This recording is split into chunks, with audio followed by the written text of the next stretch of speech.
Boa noite, meus irmãos. Bondade, graça, misericórdia sejam sempre vivas e abundantes nas nossas vidas. Chegamos ao grande dia, o dia talvez mais esperado, pelo menos para mim, o dia mais esperado. Vamos ver Apocalipse capítulo 21, do verso 1 até o verso de número 5 do capítulo 22. Apocalipse 21, até 21:1 até 22:5.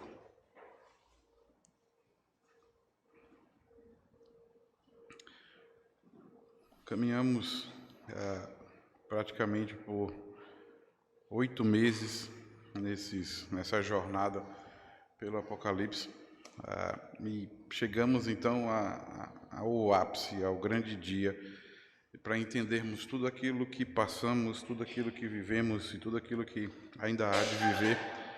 A esperança da ressurreição de Jesus Cristo, ela se completará, e eu espero que faça muito sentido na vida de vocês, como fez na minha vida, com aquilo que a gente vai ver na noite de hoje. Apocalipse 21, versos 21 até 22:5. Assim diz a nós: Vi no novo céu e nova terra, pois o primeiro céu e a primeira terra passaram, e o mar já não existe. Vi também a cidade santa, a Nova Jerusalém, que descia do céu da parte de Deus, ataviada como noiva, adornada para o seu esposo. Então ouvi grande voz vinda do trono, dizendo: Eis o tabernáculo de Deus com os homens. Deus habitará com eles. Eles serão povos de Deus, e Deus mesmo estará com eles. E lhes enxugará dos olhos toda lágrima, e a morte já não existirá. Já não haverá luto, nem pranto, nem dor, porque as primeiras coisas passaram. E aquele que está sentado no trono disse: Eis que faço nova todas as coisas. E acrescentou: Escreve, porque estas palavras são fiéis e verdadeiras. E disse-me ainda: Tudo está feito. Eu sou o Alfa, o Ômega, o princípio e o fim. Eu, a quem tem sede, darei de graça da fonte da água da vida. O vencedor herdará essas coisas, e eu lhe serei Deus, e ele me será filho. Quanto, porém, aos covardes, os incrédulos, os abomináveis, os assassinos, os impuros, aos feiticeiros, aos idólatras e a todos os mentirosos, a parte que lhes cabe será no lago que arde com fogo de enxofre, a saber, a segunda morte. Então veio um dos 7 anjos que tem as 7 taças cheias dos 7 flagelos e falou comigo, dizendo: Vem, mostrar-te-ei a noiva, a esposa do Cordeiro. E ele me transportou em espírito até uma grande e elevada montanha e me mostrou a cidade, a santa cidade, Jerusalém, que descia do céu da parte de Deus, a qual tem a glória de Deus. O seu fulgor era semelhante a uma pedra preciosíssima, como pedra de jaspe cristalina. Tinha grande e alta muralha, 12 portas, e junto às portas 12 anjos, e sobre elas nomes escritos, que são o nome das 12 tribos dos filhos de Israel. 3 portas se achavam a leste, 3 ao norte, 3 ao sul e 3 ao oeste. A muralha da cidade tinha 12 fundamentos, e estavam sobre estes o nome dos 12 apóstolos do Cordeiro. Aquele que falava comigo tinha por medida uma vara de ouro para medir a cidade, e as suas portas e a sua muralha. A cidade é quadrangular, de comprimento e larguras iguais. E mediu a cidade com a vara de 12.000 estádios, e o seu comprimento e largura são iguais. Mediu também a sua muralha, 144 côvados, medida de homem, isto é, de anjo. A estrutura da muralha é de jaspe, também a cidade é de ouro puro, semelhante a vidro límpido. Os fundamentos da muralha da cidade estão adornados de toda espécie de pedras preciosas. O primeiro fundamento é de jaspe, o segundo de safira, o terceiro de calcedônia, o quarto de esmeralda, o quinto de sardônio, o sexto de sárdio, o sétimo de crisólito, o oitavo de berilo, o nono de topázio, o 10º de crisopraso, um 10º de jacinto e o 12º de ametista. As 12 portas são 12 pérolas, e cada uma dessas portas de uma só pérola. A praça da cidade é de ouro puro, como vidro transparente. Nela não vi santuário, porque o seu santuário é o Senhor, o Deus Todo-Poderoso e o Cordeiro.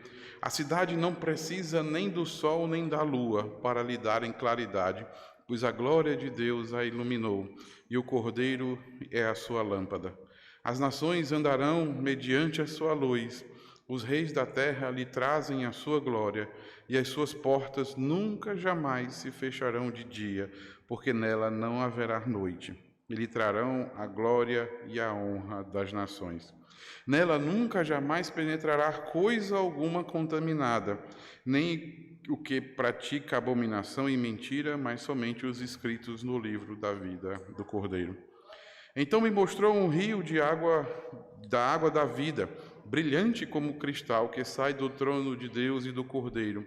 No meio da sua praça, de uma de outra margem do rio, está a árvore da vida, que produz 12 frutos, dando o seu fruto de mês em mês, e as folhas da árvore são para a cura dos povos.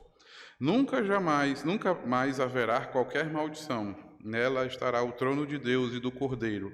Os seus servos os servirão, contemplarão a sua face, e na sua fronte está o nome dele. Então já não haverá noite, nem precisam deles luz de candeia, nem luz do sol, porque o Senhor Deus brilhará sobre eles e reinarão pelos séculos dos séculos. Amém. Bendito seja o teu nome, Pai, mais uma vez.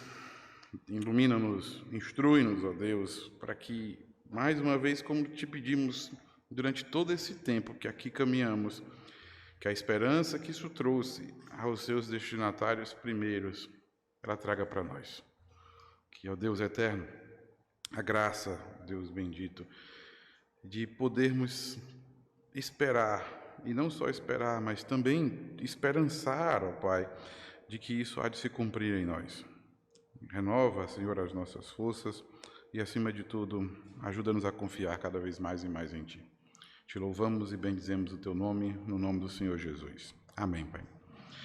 Meus irmãos, uma das maiores dificuldades que nós temos é ao olhar para textos como esse, que temos visto todos os domingos aqui, e eu espero que isso não traga dificuldade para nós na noite de hoje, é entender que tudo aqui, apesar de ser real, apesar de ser verdadeiro, apesar de há de se cumprir nas nossas vidas, mas ele é uma metáfora, são figuras de linguagem que o próprio apóstolo João usa, principalmente usando textos do Antigo Testamento para mostrar para nós como é que haveria de ser.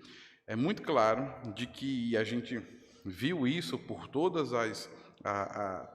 esses domingos que caminhamos, de que, na verdade, João usa figuras de linguagem que remete a textos do Antigo Testamento, mas usa figuras de linguagem que aquele povo entendia para que pudesse, com uma espécie de criptografia, vamos dizer assim, pudesse trazer esperança e pudesse trazer a graça para aquele povo e que eles pudessem continuar.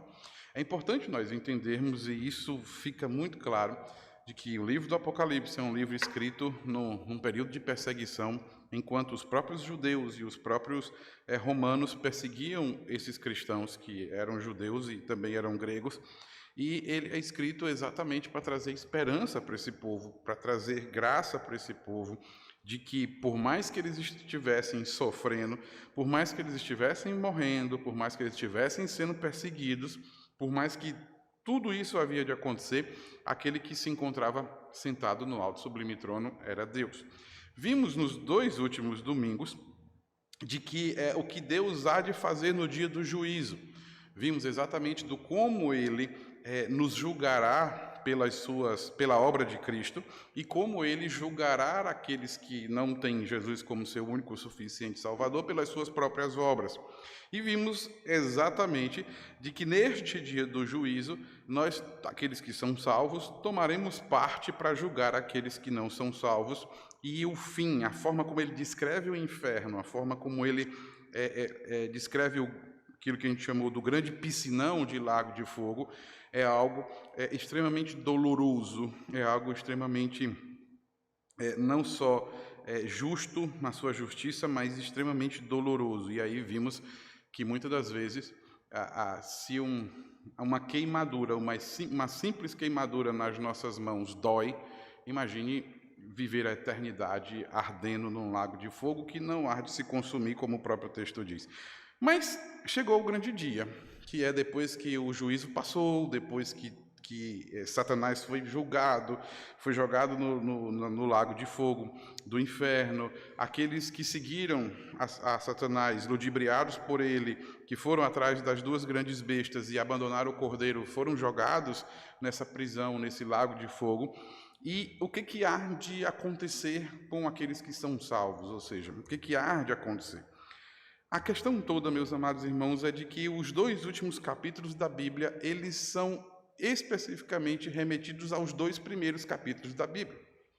O texto de Gênesis capítulo 1 e o texto de Gênesis capítulo 2, eles se completam em Apocalipse capítulo 21 e Apocalipse capítulo 22. Porque aquilo que há de acontecer e a forma como João demonstra para nós nessa última visão, nesse último eu vi, essa última descrição que ele coloca para nós, é de que é o contraponto, é o contraste entre o mundo que foi criado por Deus em Gênesis capítulo 1 e capítulo 2 e o mundo que foi recriado por Deus em Apocalipse capítulo 21 e Apocalipse capítulo 22. O que traz para nós a ideia muito clara e muito perfeita de que aquilo que Deus há de fazer é consertar as mazelas e consertar aquilo que o pecado distorceu na obra da criação. Assim, especificamente, como Deus cria, e a gente viu isso de julho até o final do ano passado, que Deus cria o Éden, ou seja, cria a terra, e ele cria dentro dessa terra, dentro desse Éden, um jardim que seria uma espécie de tesouro dentro do tesouro, que seria uma espécie de preciosidade, de peculiaridade dentro desse jardim, e colocou o homem para viver dentro desse jardim.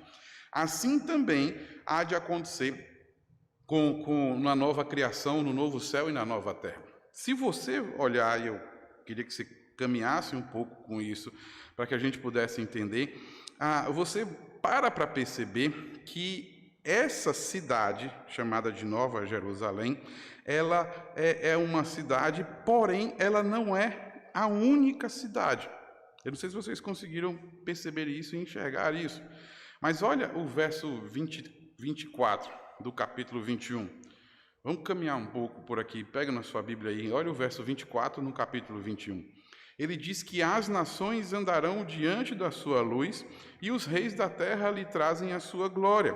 As suas portas nunca jamais se fecharão de dia, porque nela não haverá noite. Então, o que mostra para nós é de que existem outras nações, de que existem outros povos, de que existem outras formas de governo, vamos dizer assim, que não especificamente se resume a pessoas nessa Nova Jerusalém, de que há pessoas do lado de fora, de que há pessoas que vivem em outros lugares, de que há pessoas que virão a essa Jerusalém, assim, ou seja, a esse lugar. O que traz para nós a ideia de que, assim como Moisés descreve o Éden criado por Deus, e ele, dentro desse Éden, havia um jardim que se encontrava no Éden, que era a preciosidade, que era a prosperidade em figura de que havia muita água, de que havia muita planta, de que havia o que comer, e de que o homem tinha poder sobre isso. Especificamente, da mesma forma agora, ele mostra de que haverá não mais um jardim, não mais um lugar matagal, vamos dizer assim, porque João escreve do deserto e agora Moisés escreve do deserto, então para ele a prosperidade se dá com águas, com frutas, com comida, com animais, mas para João, que escreve por uma cidade com uma civilização mais consolidada, ele então vai mostrar de que existem nações, mas porém existe uma cidade que ele chama de Nova Jerusalém, que é governada pelo próprio Deus, não mais por grandes líderes, porém existe esta cidade, mas existem outras cidades, assim como existia um núcleo dentro do jardim e há todo o Éden, e existia um jardim no Éden, assim existirá inúmeras cidades, e existirá também a própria Jerusalém, a cidade santa que ele mostra para nós. O que traz a conotação, meus amados irmãos, e aí eu espero que caia o primeiro mito, vamos dizer assim, e traga a primeira esperança para nós, é de que literalmente aquilo que João descreve é esse lugar em que vivemos restaurado. João não mostra de que o céu é o fim de todas as coisas, o céu é o caminho. Eu sei de que por muitas e muitas das vezes nós cantamos céu, lindo céu, eu vou morar no lindo céu, e isso muitas das vezes fica encroado dentro das nossas mentes, encucado dentro das nossas mentes, de que o objetivo nosso é ir para o céu. Você quer ir para onde? Eu quero ir para o céu. Você está na igreja por quê? Porque eu quero ir para o céu. Se você não se arrepender, você não vai para o céu. E é sempre a ideia de céu, céu, céu, céu, céu. Só que, na verdade, a razão pela qual Cristo morreu não é para irmos para o céu. É para que toda a terra seja renovada e nós possamos habitar na perfeição do lugar em que Ele criou, para que nós possamos habitar, desde o princípio. Não mudou nada, o plano é o mesmo. Não há nenhuma mudança de plano, porque Deus criou essa terra, criou o cosmos, e dentro desse cosmos criou essa terra, e dentro dessa terra criou esse Éden, para que colocou o homem nesse Éden e deu esse mundo para que pudéssemos viver, porém o pecado bagunçou toda essa estrutura e especificamente, e na verdade, a consequência da morte e ressurreição de Cristo é a reordenação de tudo isso que o pecado bagunçou. Ou seja, nós voltaremos a viver mesmo nesse mundo, só que sem as mazelas do pecado, sem a corrupção do pecado, sem aquilo que nos faz distanciar de Deus. Literalmente, meus amados, nós não teremos mais que suar o rosto para que possamos comer. Nós não teremos mais que as hierarquias maldosas da vida do cotidiano para que pudéssemos ter o pão de cada dia. Isso não existirá mais. Porém, as estruturas continuarão existindo. Porém, as estruturas continuarão existindo, porque isso faz parte da forma como Deus criou a humanidade. Porém, toda essa relação, quer seja uma relação de afetiva, ou quer seja uma relação financeira, ou quer seja uma relação profissional, todas essas relações elas não serão pautadas mais em algo superior e algo inferior, mas será pautada especificamente dentro de uma perfeição.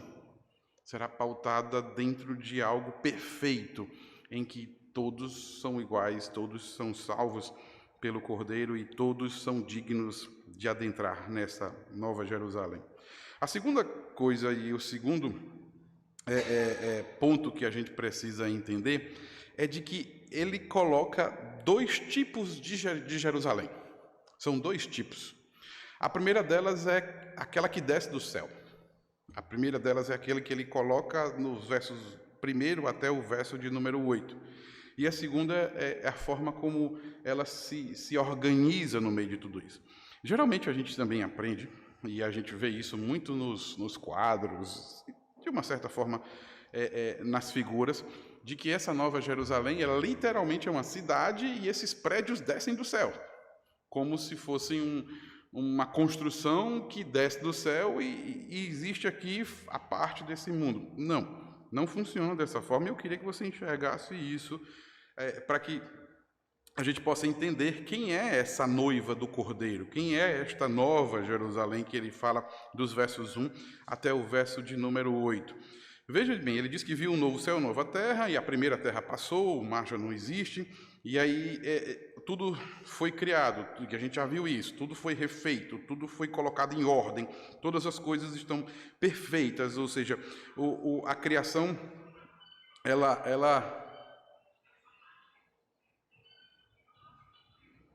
a criação, ela existe, ela voltou a ser da sua perfeição. O que acontece agora? As pessoas que vão povoar essa criação, elas precisam existir. Lembram de Gênesis, que Deus passa 6 dias criando o mundo, ou seja, ele começa dizendo que a terra era sem forma e vazia, depois ele passa 3 dias dando forma, quando cria os firmamentos, quando cria as águas, quando cria a forma que nós temos da terra. Depois ele passa mais 3 dias preenchendo isso, com peixes, com animais, e no último dia ele preenche com o homem. Então aquilo que era sem forma e vazia se transformou em algo com forma e preenchido. A mesma coisa é aqui. Deus reconstruiu este mundo, agora ele precisa povoar esse mundo. E quem é que vai povoar esse mundo? E ele diz muito claramente, está escrito bem aí, com todas as letras, que ele também viu a cidade santa, Nova Jerusalém, que descia do céu da parte de Deus, ataviada como noiva, adornada para o seu esposo. Quem é essa noiva e ataviada para o seu esposo, que a gente já viu nos domingos anteriores? Quem é? A igreja, aqueles que são salvos. Nós vimos também que, em parte, quando ele vai mostrar no meio da tribulação aonde estão os santos, aonde estão os salvos, ele nos chama também de tabernáculos de Deus. Por quê? Tabernáculos de testemunha. E aqui ele novamente diz que essa noiva, que é a igreja, ela também é o tabernáculo de Deus. Por que ela é o tabernáculo de Deus? Porque é o lugar onde Deus habita. Ele habita no meio do seu povo, ele habita no meio de nós. Então nós somos o tabernáculo de Deus. E ele está dizendo especificamente de que essa nova Jerusalém não é literalmente uma construção, não é uma cidade, mas essa nova Jerusalém que desce do céu para povoar essa nova terra, para povoar essa criação que foi refeita, redimida, reestruturada, e agora é mais que perfeita, porque o Éden era perfeito, mas o Éden era suscetível ao pecado. Essa nova criação não, ela é mais que perfeita, porque a gente vai ver um pouco bem aqui já, de que ela não é suscetível mais ao pecado. Então ela se torna mais perfeita do que a perfeição do Éden, e quem há de morar no meio, quem há de povoar esse novo céu e essa nova terra? A noiva do Cordeiro, o tabernáculo de Deus com os homens. E ele diz claramente no verso de número 3, por que é o tabernáculo de Deus? Por que ele chama de tabernáculo de Deus? Porque Deus habitará com eles. Eles serão um povo de Deus e Deus mesmo estará com eles. Então não há uma cidade, uma construção que há de descer do céu. Quem vai descer do céu é a igreja. E são esses, os lavados pelo sangue do Cordeiro, que hão de habitar nessa terra. E aí João, vamos dizer assim, ele explica por que essa terra é mais que perfeita. Por que ela não é tão perfeita, ela não é só perfeita como o Éden era perfeito, ou o jardim que se encontrava no Éden era perfeito. Por que ela se torna mais que perfeita? Ele diz por uma razão muito simples. Uma razão simples demais. Porque o Cristo venceu a morte. Por causa disso. Olha o que ele diz, vê se isso faz sentido para você. Olha o que ele diz no verso 4. Ele diz que Deus, né, que habita com o seu povo, ele enxugará dos olhos. Vejam que ele está falando de pessoas. Enxugará dos olhos toda lágrima. Por que ele vai enxugar? Aí ele vai explicar claramente. Porque a morte já não existe mais. Ou seja, não tem mais pecado para nos fazer morrer. Consequentemente, por falta do pecado, já não existe mais a dor do luto, do pranto.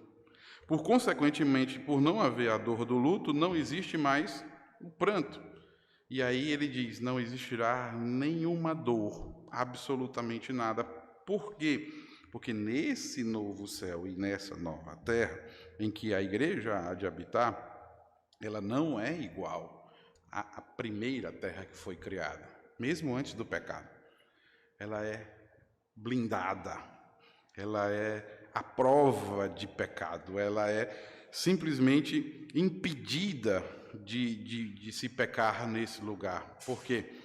Porque não vai mais ser doloroso, a morte já não existirá mais. O luto, por consequentemente o luto, por consequentemente o pranto, por consequentemente a dor não existirá mais, porque Cristo venceu todas essas coisas. Ela é a noiva, ela é aquelas pessoas que vão morar lá, e oxalá que era Deus que nós iremos, nós somos lavados pelo sangue do Cordeiro. Cristo construiu isso para nós. Me permitam um parênteses, eu sei que talvez eu vá demorar um pouco mais ou no dia de hoje, mas me permitam um parênteses. A gente viu na Páscoa passada, não, a gente viu antes do Apocalipse, havia os 7 eu sous de João. O mesmo João que escreve isso aqui. E num dos 7 eu sou de João, ele, lá no capítulo 14 do Evangelho, há uma situação caótica. E os discípulos achavam que eles estavam por cima da carne seca, os gregos foram ver Jesus, e aí Jesus, no meio de toda aquela alegria, Jesus disse assim: quero dizer uma coisa para vocês, eu vou morrer e tudo que vocês estão achando não vai acontecer. E aí Jesus usa aquela expressão de que é necessário que ele vá, para que ele vá fazer novas moradas. É preciso que eu vá para que eu possa preparar um lugar para que no dia então da ressurreição eu possa vir. E enquanto eu for, eu não vos deixarei sozinho, mas deixarei o Consolador para com vocês. Aquilo gerou um rebuliço, Pedro se zanga, Judas vai trair Jesus, estava tudo perfeito, tudo lindo. E aí, por conta dessas palavras de Jesus, tudo se quebra. Até André chega e diz assim: Senhor, mas como é que a gente vai saber para onde tu vai? Que história é essa de onde tu vai? E ele diz que ele vai preparar um lugar para que pudéssemos morar, para que pudéssemos viver. É esse o lugar. É esse o lugar. É isso que Jesus foi fazer. Esse é o lugar que ele foi preparar. E é o lugar à prova de pecado. É o lugar à prova de tudo isso. E simplesmente ele diz claramente no verso de número 6, e disse: está consumado, está feito. Eu sou o alfa, ou seja, o princípio da criação, o Éden. Eu sou o ômega, o fim da criação, o novo céu e a nova terra. E tudo está feito. Eu sou o alfa, o ômega, o princípio e o fim. E quem tem sede, darei de graça da fonte da água da vida.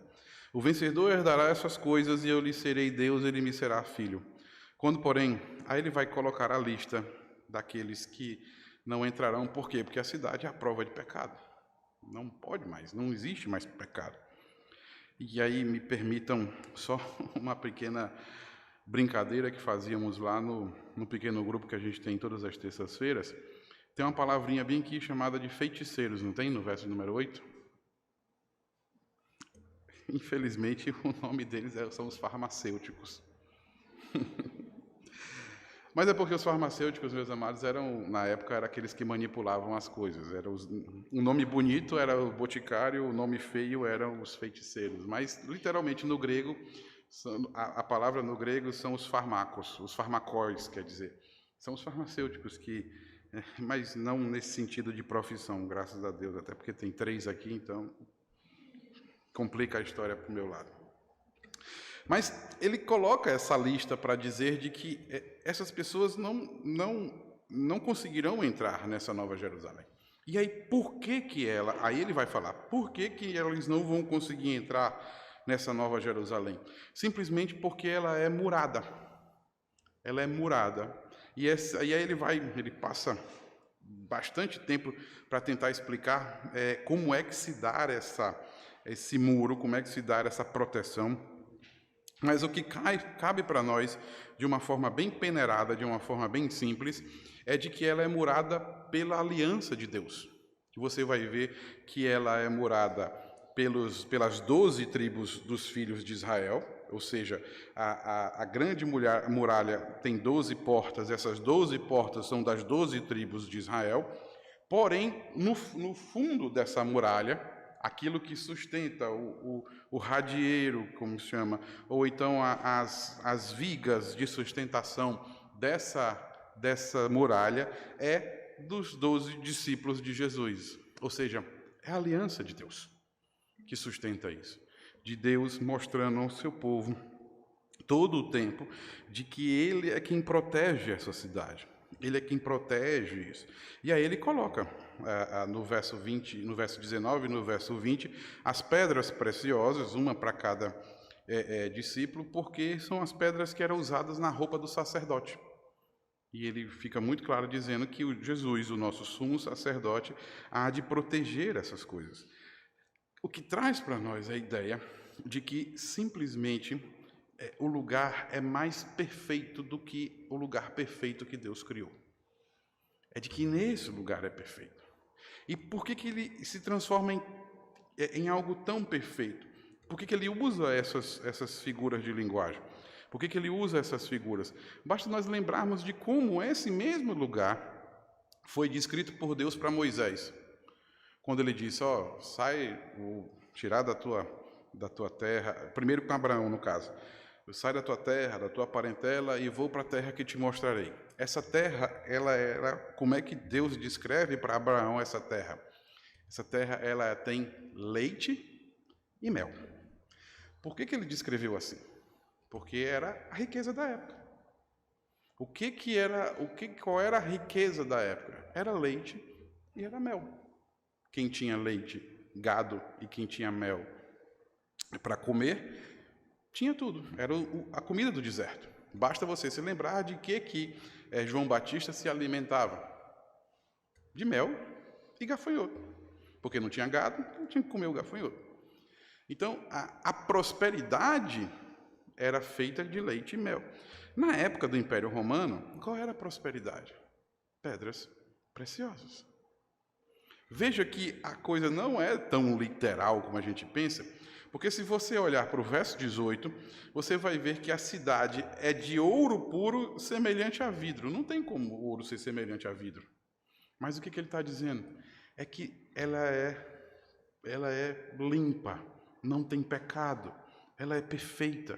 Ela é como o vidro, não tem mancha, não tem mácula. E por não ter isso, porém, é o lugar da perfeição.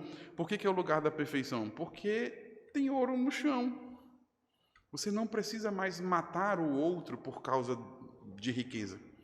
Você não precisa mais sugar o outro para que você possa ter alguma coisa.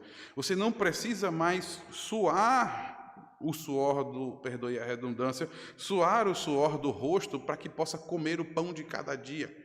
Por que você não precisa fazer isso? É muito simples, porque no meio dessa cidade tem a árvore da vida. É só ir pegar. Não precisa mais suar o rosto. É só ir pegar.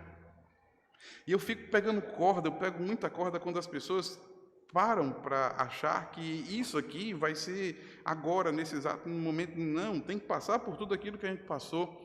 Isso aqui é para aqueles que foram lavados pelo sangue do Cordeiro. Isso só faz sentido para nós se formos lavados pelo sangue do Cordeiro. Isso só faz sentido para todos nós se entendermos a história da salvação como sendo esse o ápice, o fim de todas as coisas. É para isso que Deus nos salvou, é para viver nesse lugar, é para isso que Jesus Cristo veio, é para vivermos nesse lugar, é para isso que Ele foi fazer essas moradas, para vivermos nesse lugar, aonde simplesmente o pecado não entra, aonde simplesmente a riqueza se encontra no próprio chão, chão, na própria terra, aonde não há mais nada deserto. Por quê? Porque existe um rio que vai até essas cidades e esse rio é de águas cristalinas, o rio é perfeito, o rio tem animais, o rio ali mata a sede, as árvores têm seus frutos, é tudo mais que perfeito, é tudo maravilhoso. E Deus vai nos colocar nesse lugar para vivermos a eternidade. É isso que precisa trazer esperança para nós. Tudo o que fazemos aqui, todas as coisas que fazemos aqui, todos os dias que levantamos, trabalhamos, vivemos, tudo isso é para chegarmos nesse lugar bem aqui, para usufruirmos dessa questão. E aí, meus amados irmãos, eu concluo começo a concluir essa nossa conversa, esse nosso sermão na noite de hoje, o verso 3 do capítulo 22. Olhe para a sua Bíblia aí, para o verso 3 do capítulo 22. Qual é o grande prêmio, qual é a grande graça que Ele há de nos dar? Não é que não vai faltar mais comida, não é que o suor do rosto não existirá mais, não é que não existirá mais a morte, por exemplo. Tudo isso é consequência de uma só coisa, que é o que ele coloca no verso de número 3 do capítulo 22. É de que nunca mais haverá qualquer maldição. Por quê? É muito simples. Porque Deus, o Senhor, está sentado no seu trono. E simplesmente lá está o trono de Deus e o trono do Cordeiro. Não tem mais maldição. Acabou. O choro não existe mais. O suor do rosto não existe mais. O cansaço não existe mais. A quebra, o espaço-tempo que nos limita a nascer, crescer, reproduzir, envelhecer e morrer, não existe mais. Porque não há mais nenhuma maldição, nem os espinhos e os abrolhos, nem a dor do parto, nem nenhuma das maldições que foi colocadas sobre nós. Eu não vou entrar em algumas questões aqui, mas, por exemplo, há quem vai defender que há quem defenda, na verdade, de que haverá continuidade da vida, de que não nesse novo céu e nessa nova terra, não serão só aqueles 144 mil, metafóricos, é claro, aqueles 144 mil, mas de que a vida vai continuar existindo, até porque a criação e a procriação, elas foram dadas antes do pecado e não depois do pecado. Há quem defenda, mas não há nenhuma substância que nos permita afirmar isso dessa forma. E aí ele termina dizendo, dos versos de número 6 até o verso de número 21, ele termina dizendo que essas palavras são verdadeiras. É como se Deus estivesse assinando, do verso 8 até o verso de número 21, é a assinatura de Deus, quando ele diz que, ele fala de que essas coisas hão de acontecer. Um pequeno ponto que eu acho bem interessante é o verso de número 10, quando ele chega e diz: não seles as palavras da profecia deste livro, porque o tempo está próximo. Continue o injusto fazendo a injustiça, continue o imundo ainda sendo imundo, o justo continue na prática da justiça e o santo continue a santificar-se. Quando ele está dizendo que enquanto não vir o último salvo, essa profecia ela não há de se fechar, porque ela há de continuar se repetindo, a continuar de acontecendo, como a gente viu na lua de sangue, no arco-íris, nas guerras, na fome, e tudo isso que acontece todos os dias, para que a gente possa se lembrar que Jesus está vendo. Qual é, então, meus amados, o nosso mote, vamos dizer assim? Qual é aquilo que devemos recitar todos os dias? É justamente o verso de número 20, quando ele diz: aquele que dá testemunho dessas coisas diz, certamente vem sem demora. Amém. vem, Senhor Jesus. Eu costumo, como um bom nordestino, eu costumo pedir assim: Deus, volta logo, Senhor, porque senão tu vai dar viagem, é de balde. Volta logo, porque senão tu não vai achar ninguém aqui na terra para poder tu botar nessa cidade. Mas a questão toda é de que precisamos anseiar por isso, precisamos crer nisso e anseiar por essa volta do Senhor Jesus. Disto posto isso, meus irmãos, eu quero dar 3 lições bem simples para nós nessa noite, que eu espero que você possa ruminar e possa entender. A primeira delas é de que o ápice da nossa vida não é aqui. Entendam isso. De que às vezes a gente se questiona, às vezes a gente pergunta, às vezes a gente diz: Senhor, mas por quê? Por quê? Porque é simples, é porque não é aqui. As bênçãos e as benécias de Deus, elas não são por completo para essa vida. Elas são para a vida que a gente viu aqui.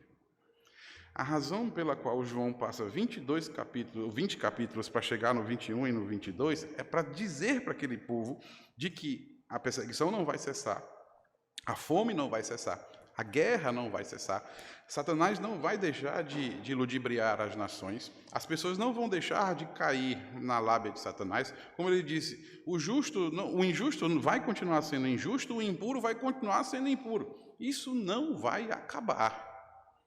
Por quê? Porque o ápice para nós é vivermos a eternidade. É isso que vale para nós.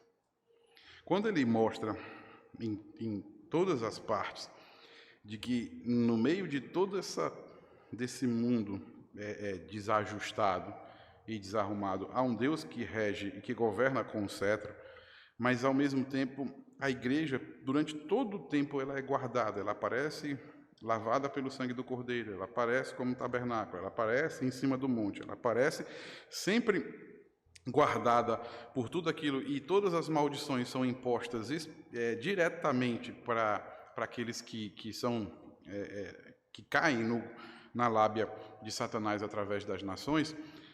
O que mostra para nós é de que o grande prêmio, a árvore da vida, a coroa da vida, o rio da vida, as folhas que caem e que servem para a cura das nações, todas elas para o futuro.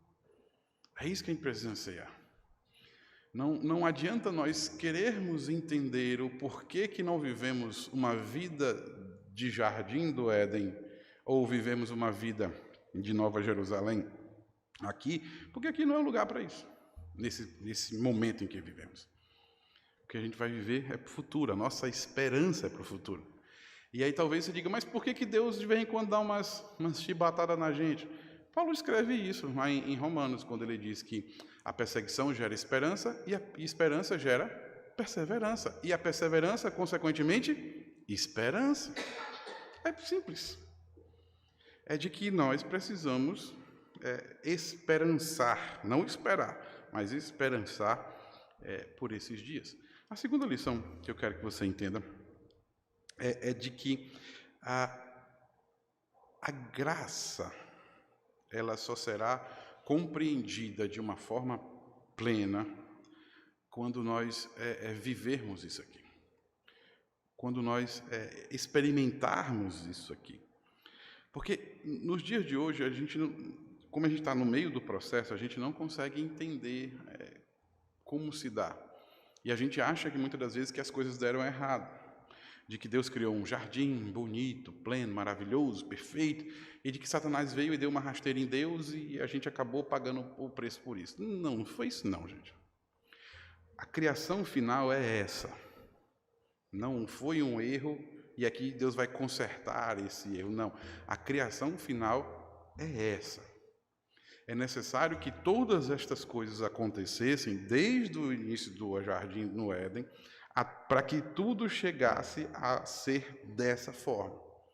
O final é isso. Não há em nenhum momento o caos, não há em nenhum momento um erro ou a necessidade de mudança dos planos de Deus, em nenhum momento há isso, porque Porque todas estas coisas, desde a criação do próprio Satanás, até a permissividade para que essas coisas acontecessem, elas existiram para que o Filho viesse, para que o Filho encarnasse, para que o Filho morresse, para que o Filho ressuscitasse, exatamente para que a criação não fosse como era no Jardim no Éden, mas que ela fosse exatamente da forma como será no dia da ressurreição.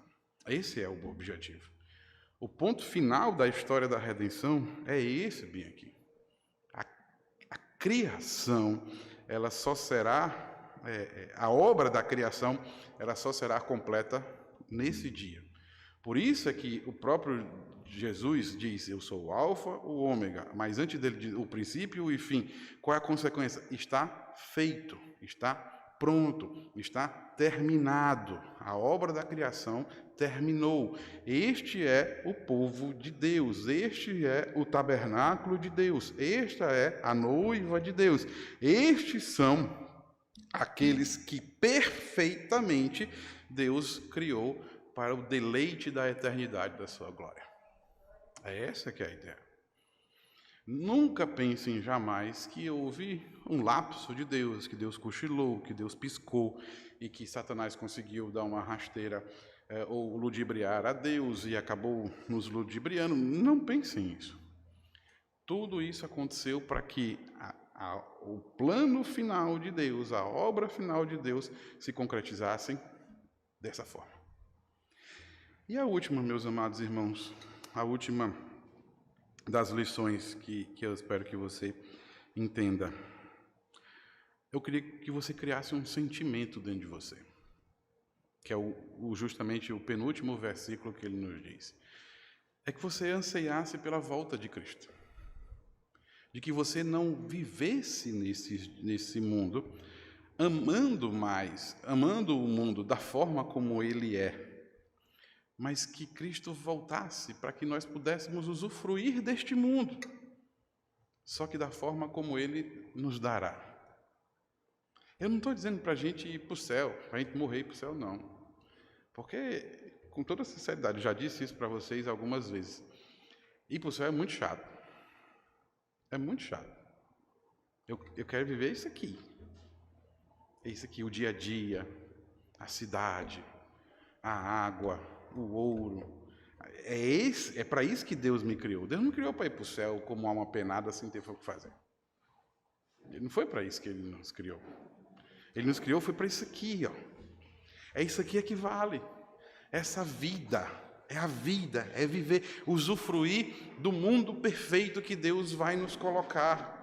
Só que para que isso aconteça, não basta nós morrermos. É preciso que ele volte.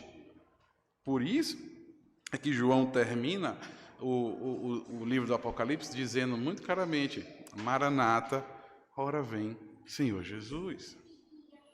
Volta logo, Senhor, volta logo, que eu quero tomar banho nesse rio. Ora, se tomar banho no rio hoje é bom, imagine nesse rio aqui. Ora, se ir para a praia, tomar banho de sol é bom, imagine nesse novo sol aqui. Ora, se trabalhar, para aqueles que gostam, né? É bom, imagine trabalhar sem ter a dor e o suor do rosto. É bom. Se relacionar com as pessoas é bom, imagine uma relação perfeita sem pecado. Se viver nesse mundo pecaminoso, nessa natureza toda miserável, desgraçada pelo pecado, é bom, imagine viver nesse mundo aqui, que Deus nos dá. Só que, o que a gente precisa? É de uma coisa muito simples. É de que Jesus volte. É de que Ele volte para que tudo isso aconteça para nós. E aí o sentimento que eu espero que brote nos nossos corações é de que pelo menos a gente, ora sim, ora não, a gente chega e diz: Senhor, seria bom se Tu voltasse logo, né? Volta logo, Senhor. Volta logo. Maranata, ora vem, Senhor Jesus. Que Deus nos abençoe e nos guarde.